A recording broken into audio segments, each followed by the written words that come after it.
Iako neke početne ideje o stvaranju Velike Srbije možemo pronaći u planu Ivana Jugovića iz 1808. godine, tek 1844. godine to postaje državni projekat, odnosno tadašnji tajni plan za spoljašnju i nacionalnu politiku Srbije, poznat pod nazivom Načertanije Ilije Garašanina.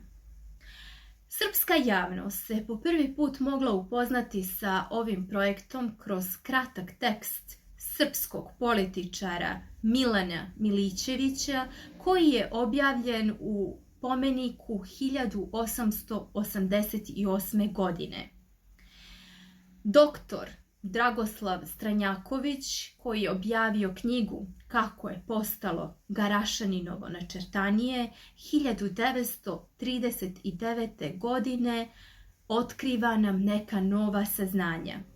Zapravo, idejni tvorac ovog projekta je bio češki agent František Franjo Žah, koji je poslat od strane kneza Adama Čartorišskog, koji je namjeravao da ujedini sve južne Slovene.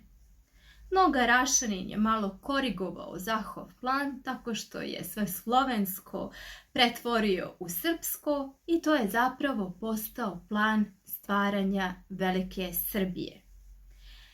Prije nego što pogledamo uporedni prikaz Zahovog plana i Garašaninovog, treba istaći da u ovom planu nisu negirali nacionalne identitete niti Crnogoraca, niti Bošnjaka, a da biste zapravo shvatili ko je bio Ilija Garašanin i kakve je maliciozne intencije imao prema Crnoj Gori, pokazat ću vam pismo koje je poslao 1869. godine sekretaru kneza Nikole Milanu Piroćancu, da o Crnogorcima i Srbima govori kao o jednom te istom.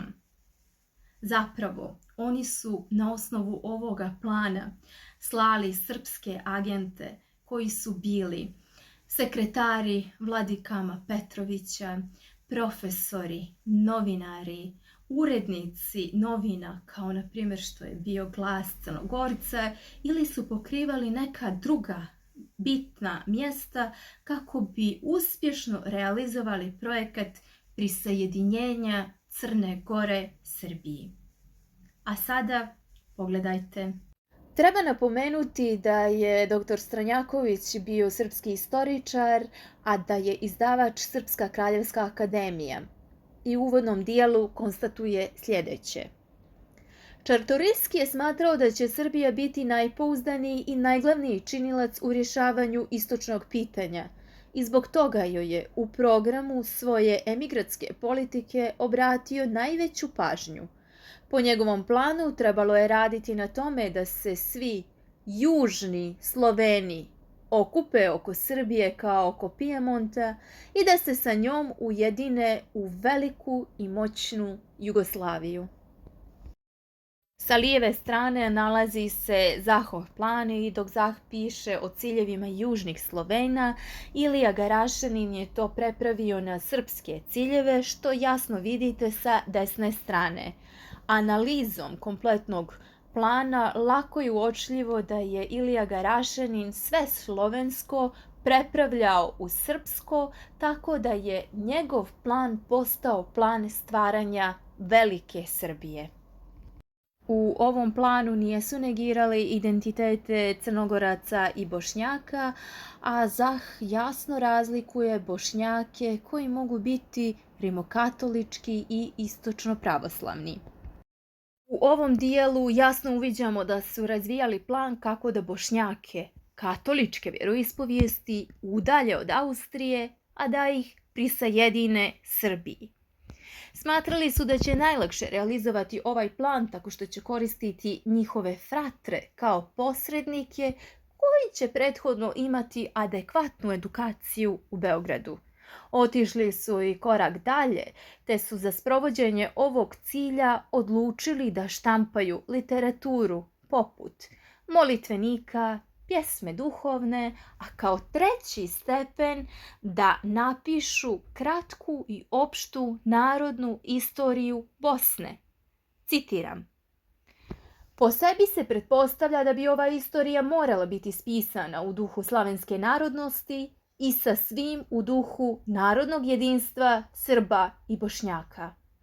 Na kraju su precizirali ko treba da napiše tu istoriju, a to je osoba vrlo sposobna i duboko pronicljiva, odnosno kvazi istoričar koji će plasirati mitomansku verziju istorije.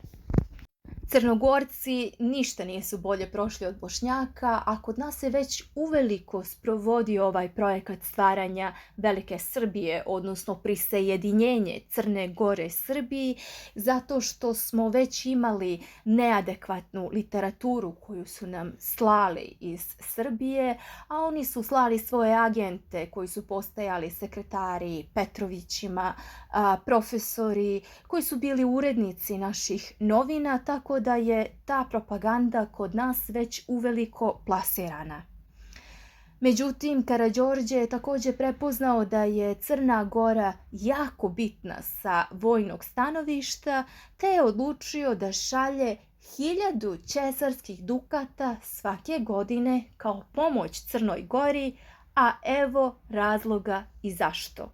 Citiram: neka Srbija i u Crnoj Gori primjer Rusije sleduje i neka dade vladiki pravilnu svakogodišnju potporu u novcu.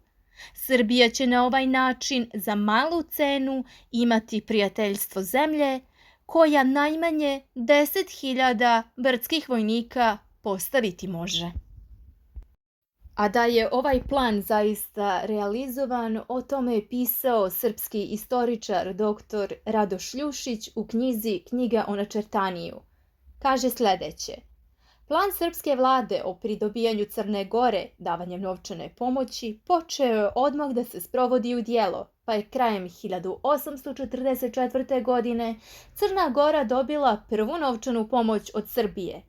Kao što je i bilo predviđeno, ta pomoć je iznosila 1000 ćesarskih dukata. Na Cetinje je novac donio činovnik srpske vlade Stevan Hrkalović. Od tada vladika Petar II. Je redovno dobijao novčanu pomoć iz Beograda. Ilija Garašanin je 1866. godine uputio pismo Milanu Piroćancu, koji je bio sekretar knjaza Nikole. Ovo je objavljeno u zborniku za istoriju, jezik i književnost srpskog naroda, Srbija i oslobodilački pokreti na Balkanu 1856. do 1878. godine, a izdavač je Srpska akademija nauka i umjetnosti. Iz ovoga pisma nema dileme da je Ilija Garašanin jako dobro znao da Crnogorci i Srbi nisu isti narod. Zato kaže, citiram: u sravnjivanju srpskog naroda sa Crnogorcima ne davati nikada povoda da jednom drugom pretpostavljate, no svagda govoriti kao o jednom istom.